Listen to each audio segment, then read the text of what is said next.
Well, Ronen, welcome. I'm so Hello, excited. Mark. So excited. We're going to have a chance to talk about breath work, which I've been super excited to have a conversation about. So, what's it all about? So breathwork is this is a super weapon. This Oh, is something we've all been given. This is the keys to our own innate healer. This is the answer that we've all been looking for and we all have for free, but we just don't seem to use it. So I'm so excited to be here today. And I thought before we get going about what breathwork is, I think let's just close your eyes.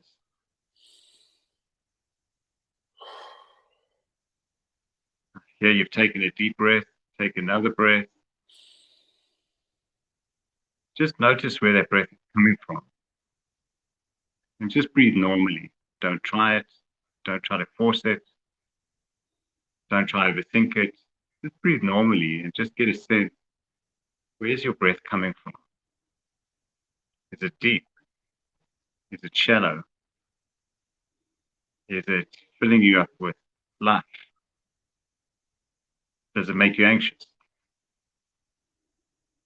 Does it slow your thoughts down? Or does it make the craziness continue? Just have another few breaths and talk.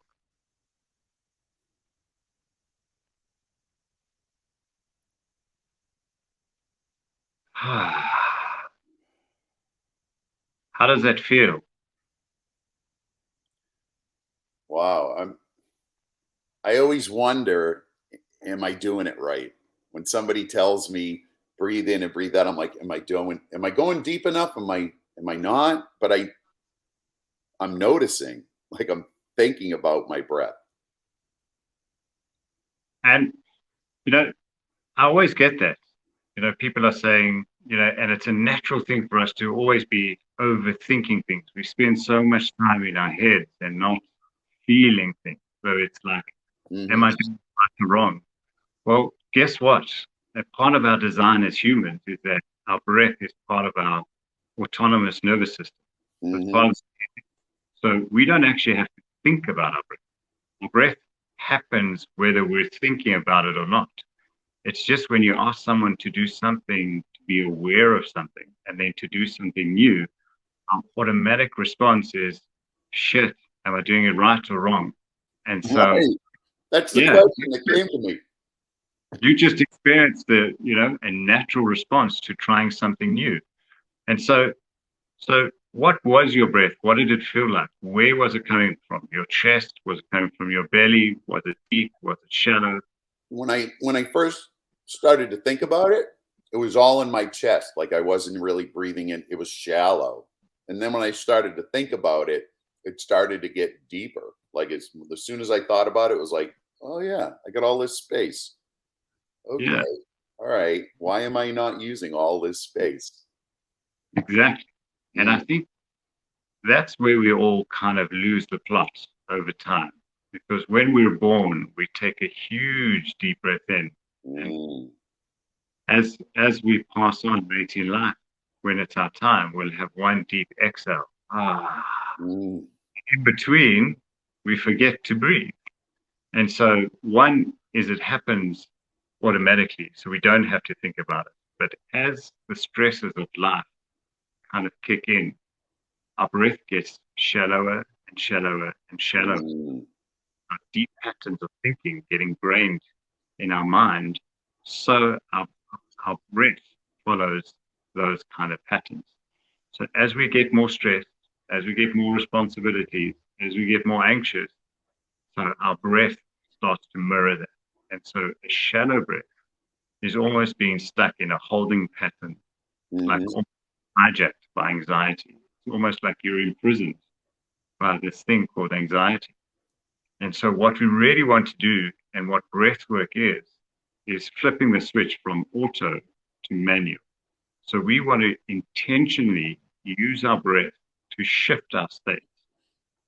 And so when we flip that and we use certain breathwork techniques, what we can do is we can shift out of stress, anxious, fearful, depressed, all those kind of states, and we can flip it and we can head into relaxed or calm, focused, creative, just feeling good. So whichever state you're in, you could be on either side. Mm-hmm. And breath gives you this unique ability to shift your state very, very quickly. And you know what? I just realized that I've actually been cueing people for breath work because I work on an acute care psych unit from time to time. And I had someone come up to me the other day and say, I'm just super anxious. I don't know what to do. I don't know how to deal with this. And I said, let's take a deep breath. And it was, and I saw Yeah. her just like, she's like, And oh, okay. isn't it amazing to sing with one deep breath? So one deep inhale, one Yeah. exhale. It And was literally, such a shift. Like I saw her anxiety just go away for a moment. and Wow. so what's actually happening? And I think it's a good time to talk about what's happening in our body. And Hmm. it's the tale of two parts of our nervous system. And our nervous system is made up of the Hmm. sympathetic nervous system and the Hmm. parasympathetic nervous system. And so, what's the sympathetic side? And that's, if you think about it, sympathetic stress, think about your external environment. This is so primitive. This is Mm. built into into the deepest parts of our bodies and our systems because it's scanning the external environment for threats. It's looking for, it's constantly scanning to see, and this comes from our earliest times when either our neighboring tribe was out to kill us or they were dangerous Hmm. animals.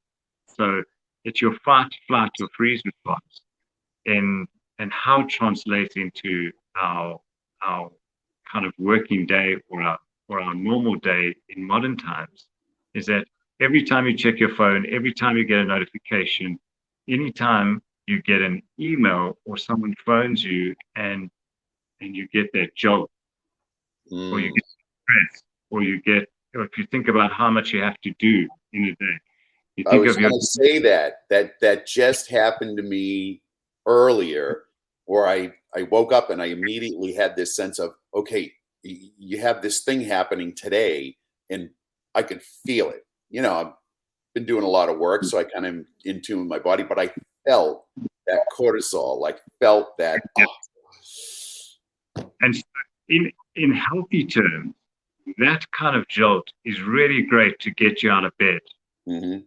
The only thing is we spend too much time. So a large proportion of our day is spent in that zone.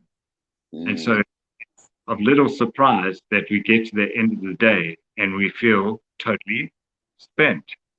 Mm-hmm. We are constantly doing, doing, doing, doing. The stress is building up and we're not taking enough breath in between to really calm the system down in between things. So we run between call, meeting, um, lift schemes, and all the other kind of responsibilities that we may have as humans. And we don't even give ourselves the 1 minute to literally catch our breath and transition one thing to another. Mm-hmm. So, you know, you could be, and we're not even talking about multitasking. That even just makes it exponentially worse. So if you think about it, the sympathetic system is linked to our in breath. When you take a breath in, what it's doing is filling your body up with a life force. Mm-hmm. And that life force goes straight into the sympathetic nervous system, and that's lighting your nervous system up. That's waking you up. That's um, it's sending so much oxygen via your bloodstream to your organs, to your muscles, to your brain, and it's really that is your life force. When you want to slow things down, that's all through your exhale. So, so your exhale is the break. So if you think of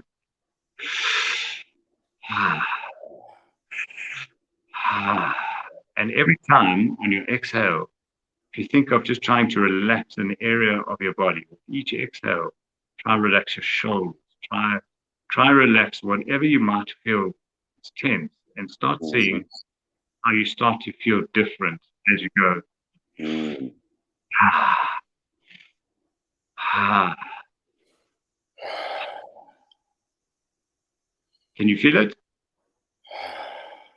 Yeah, when I think about it, Yeah, that exhale does release, like my shoulders are tight, right? So breathe in, exactly. And relax. the whole thing is that it's a two-way feedback. Mhm, So in the sympathetic system, you're you're constantly looking at your external environment for threats or notifications mhm, or stressors or all of those kind of things. If you give the opposite feedback in your body, if you start to exhale more and you start to relax, if you relax your muscles, it sends a different kind of signal to your brain that it's actually cool to calm down. And so mm, do enough of it. And that's what's really important. And so in the world of altered states and shifting states, this is nothing new. This is not something that just come out in a research paper a year or two ago. This mhm, is this is something that's been carrying on from millennia. And as I said earlier, the first thing we do is we take a breath in, and the last mhm, thing we'll exhale. Our our masters, our spiritual masters from thousands of years ago. So whether it was in China, and it's we're talking about chi, which is energy or breath, right, or in right. India we talk about prana.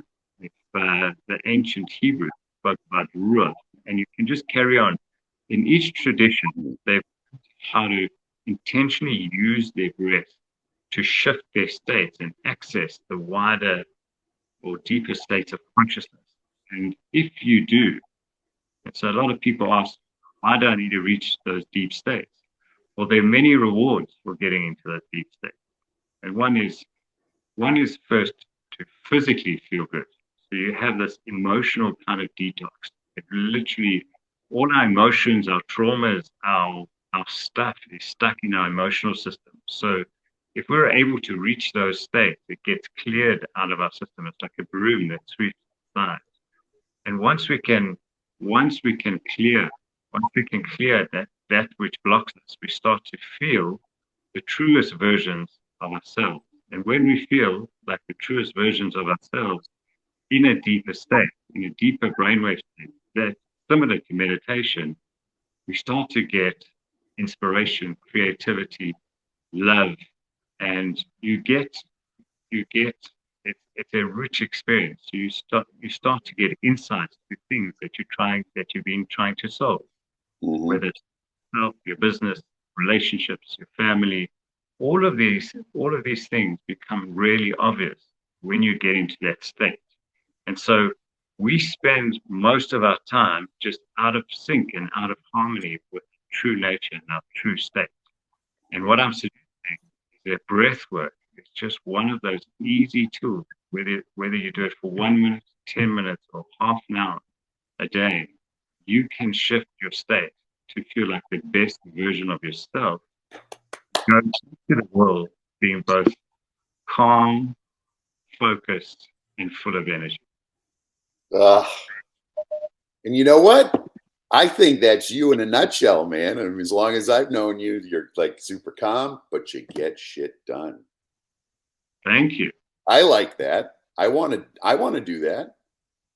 Great. So can practice something. But before we practice, I think it's important just to give you a context what could happen to Mhm, you, what you would feel like in a breathwork session. And so, depending on who you are, we probably take between 20 and 25,000 breaths a day. So, I mean, it's wow. astounding. And really, Wow. what that is in that constant in and Mhm, out, is it's a reminder that when we take a breath in, we're bringing in that from the future. When we exhale, we're letting go of the past, everything that doesn't serve us. And that tiny little space in between is that mhm, the magic happens. And that's where we're in the present. So the more we stay present, the more we're able to enjoy what's really unfolding in life. And so when we do it, we really try to keep that breath connected. So there's no space between the in and the out breath. So it's like spring loading. So deep breath in, let it go, let it, let it go. And so that would be the main breath that we're doing. And then we'll be doing a longer breath, which would just be a so it's a much longer intake. The first one was 2 seconds in. The second one you can say it's 4 seconds in, 4 seconds out. And hold on full. So it's take a deep breath in, and then you just hold at the top, and you actually clench all your muscles, and you can feel the energy go through your brain. So it's good. Oh, You even put your tongue at the top of your palate and push up, and you can feel it just break through the blood-brain barrier. I've heard that called the fire point in some of the meditations that I've done. They call that tongue at the top of the roof of the mouth the fire point. And it's like, I get it. Ooh. That's going to light you up.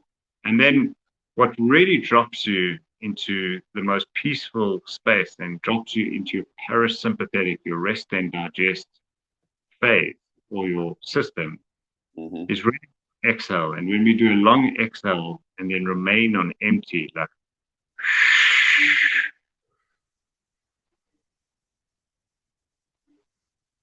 when you remain in that stage, what's actually happening is your body's building up CO2 and it's exchanging with all the air molecules that you brought in, and it drops you into a state of relaxation. Really, it's in that phase where all the downloads come. That's when you start feeling exactly like yourself. So you first want to really work hard at building up all that oxygen in your system and getting out as much CO2 as possible, and then doing breath holds. And breath holds in itself, it's got like the most potent magic that we don't speak enough about.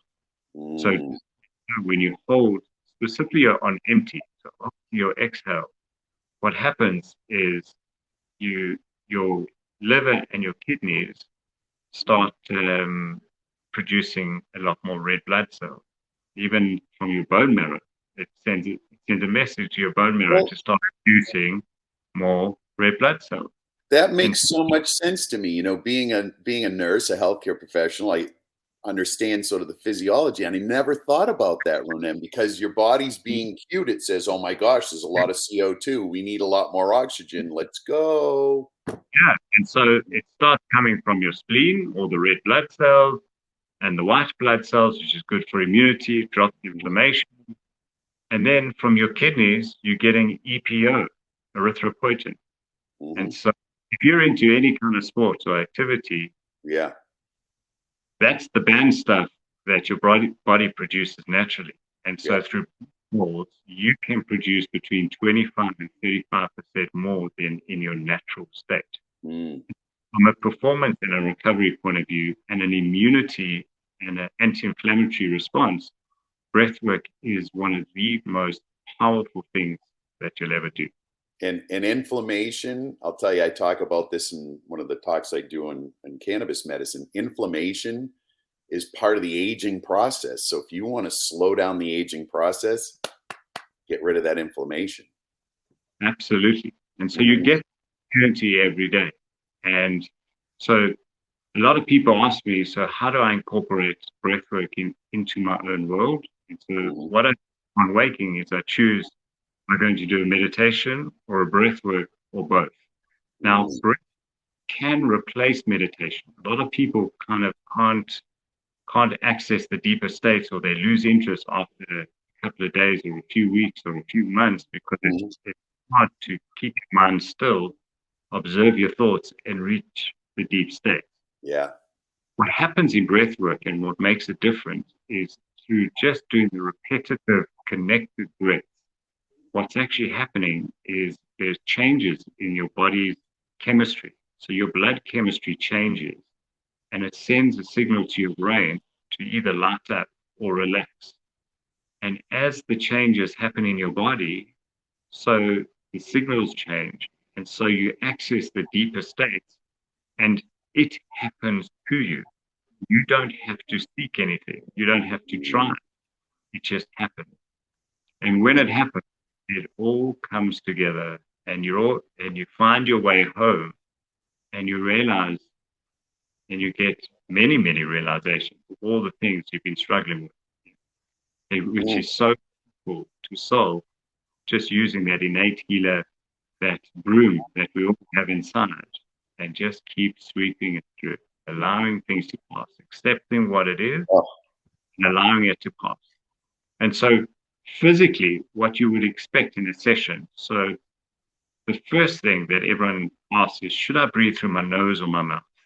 Well, during the day, you should breathe through your nose because not only does it either heat or cool the air if necessary, in your nose it produces nitrous oxide, which also is a vasodilator. You would know from your training. So it basically widens your vessel.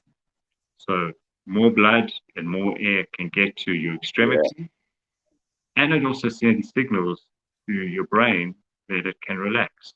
So just if you want to produce almost 25 times more nitrous oxide than you do normally, all you have to do is a simple thing called humming.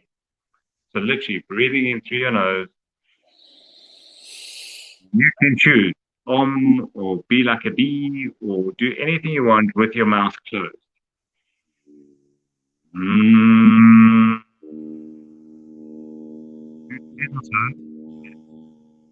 Keep breathing through your nose afterwards, and it produces 25 times more nitrous oh oxide, my gosh. and That it much. sends it straight through and down to your lungs, and it expands, and more air, more oxygen gets into your lungs and gets taken to the bloodstream, gets to where it needs to get. That's a pro tip and a hack. And so you should breathe through your nose because it not only heats and cools it, it produces the nitrous oxide as we spoke, and it also acts as a filter. And so it cleans the air. So if you use it, which should be seen as a backup device, you're not going to get all of the above benefits. Also, many of the diseases that we suffer can actually be linked to mouth breathing. So we're not going to go through that now, but you can just Google what are the effects of mouth breathing, and you'll see a whole list of things like sleep apnea. And there's a long laundry list of mouth breathing. I don't know. I thought I heard that as like a derogatory term. He's a mouth breather. I don't know. Maybe it was something else. What you talking about? Yeah, I know. I'm gonna Google that, by the way, when we're done. I'm gonna Google that for sure. But Yeah. I believe So, you. yeah. And so what can you expect? So firstly, during the day, breathe through your nose as much as possible, even when you exercise for as much as possible. And two, for when you're doing breath work, it doesn't matter which one you do it through. So if you're doing fast breath work and it's really intense, it's actually suggested to do it through your mouth because it's a much easier way of doing it. So the way you want to look at it is to find, so when you take a deep breath in, an intense inhale through the mouth, you want to be able to fill up your tummy, chest, and then you exhale. So your hand, you put your hand on your tummy and try to push it out first. So you want to feel that your diaphragm, so it's diaphragmatic breathing. You want to make sure that it's coming from your belly. Then you're filling up your chest. Think of it like a balloon, and then you're letting it go. And with the position of your lips, it's very important to find a way that the air comes in through your mouth and doesn't catch the back of your throat. It can, but it's just uncomfortable. So you can just adjust your lip position so that you can still fill up your balloon, but Mm-hmm. you don't really get a scratchy throat. So you can have a few sounds. Make sure your tummy's leading first.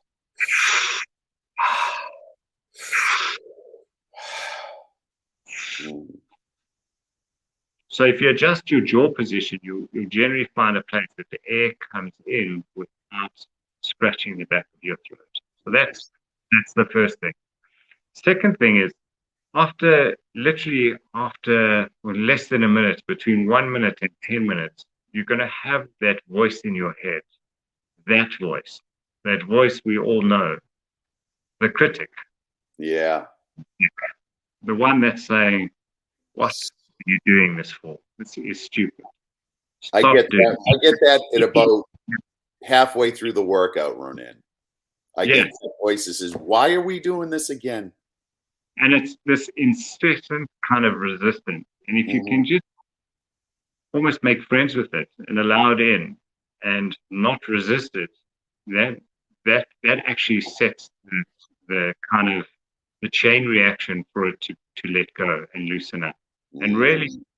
about trusting the process and just keep on breathing. So keep your breath connected no matter what you're thinking. You just become the observer of your thoughts, but just keep breathing, because between 5 and 10 minutes, you already start feeling tingles in your arms or your legs or your lips or around your face. Your whole body may have different sensations. You may go hot, Mm. you may get cold, you may get what we call like tetany. So it's like you have an involuntary close of Lobster claws. exactly. And you don't have to worry. I actually get excited when it happens because then you know it's actually working. And so you just keep on breathing. But um, the one thing that you do need to know is you're completely safe. And Okay. that session's finished. Yeah, Your that, hands, that might freak me out if all of a sudden I didn't know that my hands are. I yeah, worry that I'm having a stroke, that I'm having like problems. yeah. Yeah. It, Thanks for clearing that up. it's certainly like the first time it happens when your whole body lights up and you start feeling tingles everywhere and start feeling hot and cold and all these different sensations. Just remember that it's a good thing. Remember Mm. that remember that you're in control.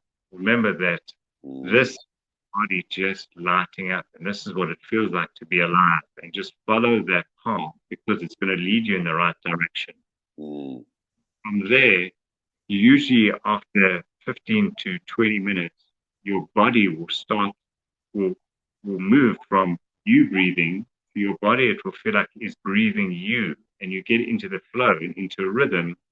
You start losing sense of time, and when you do, you're heading into a flow state. And when you're heading into a flow state, it means you're accessing the deeper brainwave state. And so not only are you cleansing yourself, you're having that emotional, physiological detox. You're having it on an emotional level. And then once you're cleaning up your instrument and your body, your temple, you're raising its frequency, accessing the higher brainwave states. That's when you start getting all these beautiful, beautiful insights about yourself. Mm.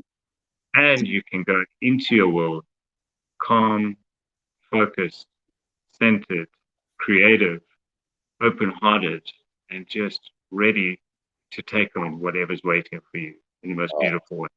oh, oh, who wouldn't want that? Thanks, my man. Yeah. Do you have any questions? Boy, so many, but you answered all of the really big ones, especially about what am I going to feel like when I do this? Like what's my experience going to be? And yeah, you covered it, brother. Thank you. Beautiful. And so when you do your breathwork session, wherever you do it, whether it's at Mhm. home, in a studio, with friends, alone, make sure that you're comfortable. You can be Mhm. seated or down. Make sure that you've got a blanket because your temperature will change. Mm. make sure that you're comfortable and safe. And the rest, just trust. The rest will all happen as it should. All right. And thank you so much for taking the time to explain that. Yeah. Pleasure, my brother. Thank you so much. All right.